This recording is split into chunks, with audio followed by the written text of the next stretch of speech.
In the year 2025, a series of executions took place across the United States, marking the end of a long and often controversial chapter in the lives of those who walked the perilous path of death row. Today, we look into the stories of individuals whose heinous crimes led them to their final moments. From the depths of despair to the heights of horror, these are their stories. Marion Bowman Jr., 44, executed at 6 p.m. at Broad River Correctional Institution in Columbia, South Carolina.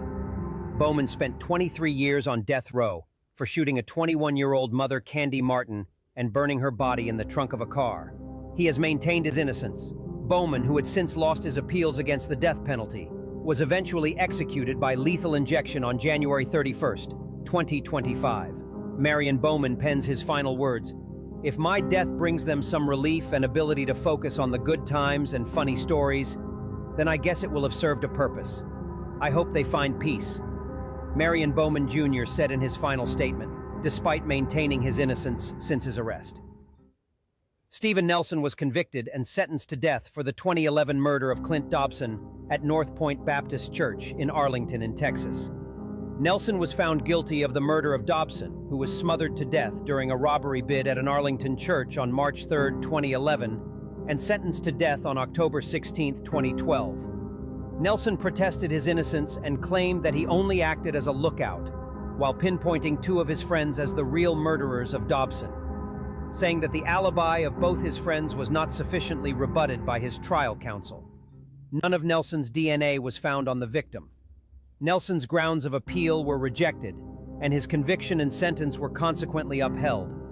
After exhausting his appeals, Nelson was executed on February 5, 2025, 13 days before his 38th birthday. "It is what it is. Let's ride, Warden." Those were his last words.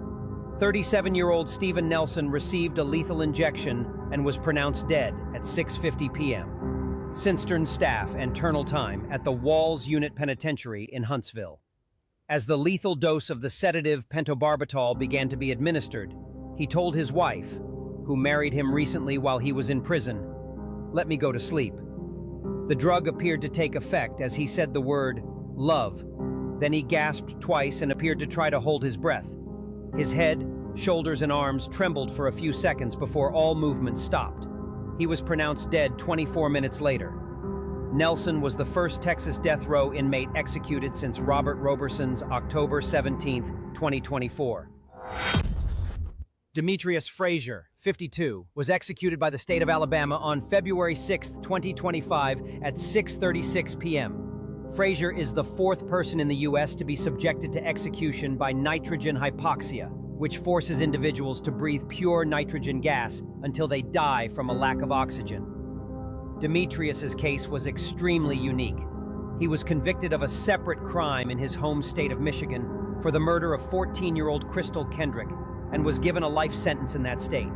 After that, he was convicted of the rape and murder of 40-year-old Pauline Brown on November 26, 1991, in Alabama. Despite the fact that he was sentenced to life in prison in Michigan, he was transferred to Alabama death row to be executed. James Dennis Ford, 64, was executed on February 13, 2025, and was pronounced dead at 6:19 p.m. following a lethal injection at Florida. He was convicted of the murders of Gregory Malnory, 25, and his wife Kimberly, 26. Both were killed during a 1997 fishing trip at a sod farm in southwest Florida's Charlotte County, where court records showed the two men worked. At the time of the killings, the couple's 22-month-old daughter witnessed the attack. She was strapped in a seat in the family's open pickup truck and survived an 18-hour ordeal before workers came upon the crime scene. They found the girl covered in her mother's blood and suffering from numerous insect bites, according to investigators.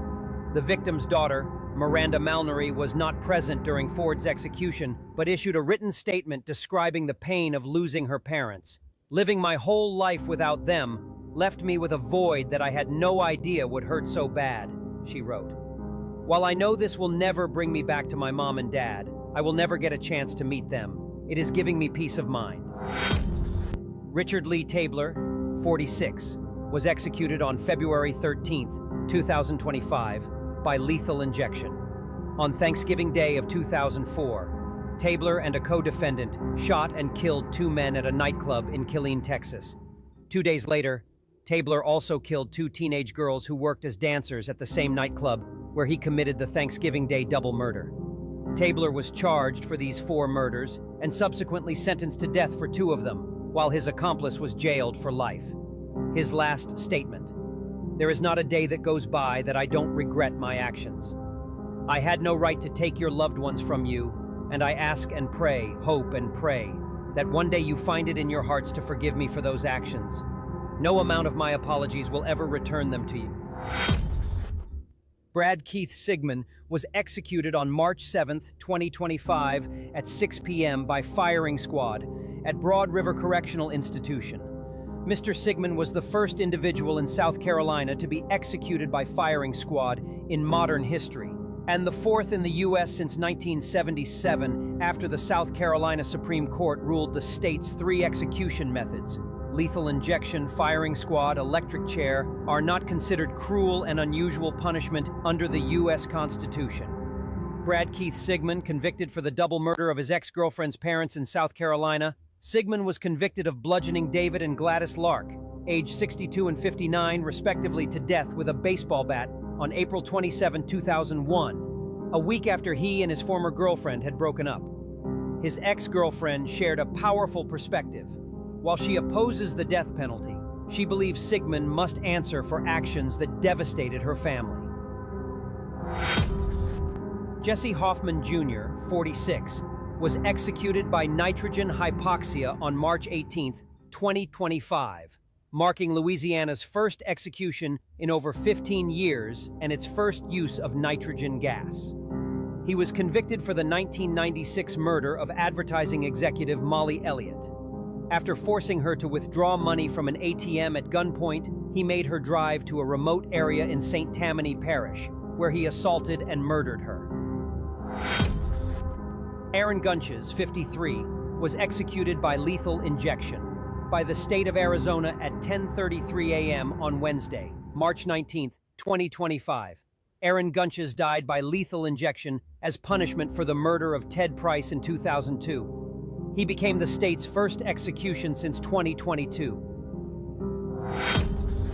Oklahoma executed Wendell Arden Grissom on March 20th, 2025 for the murder of 23-year-old Amber Matthews in front of her best friend's 2 young daughters in 2005.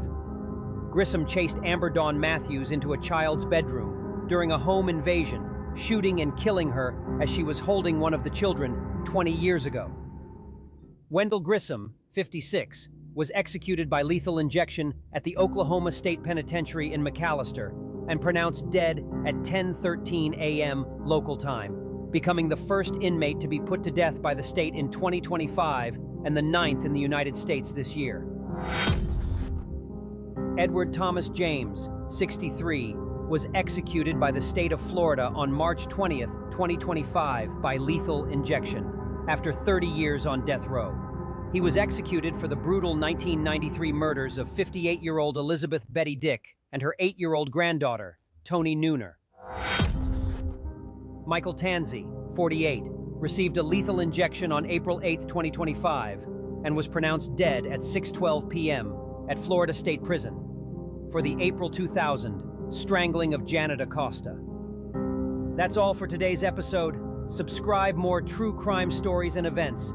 See you next episode.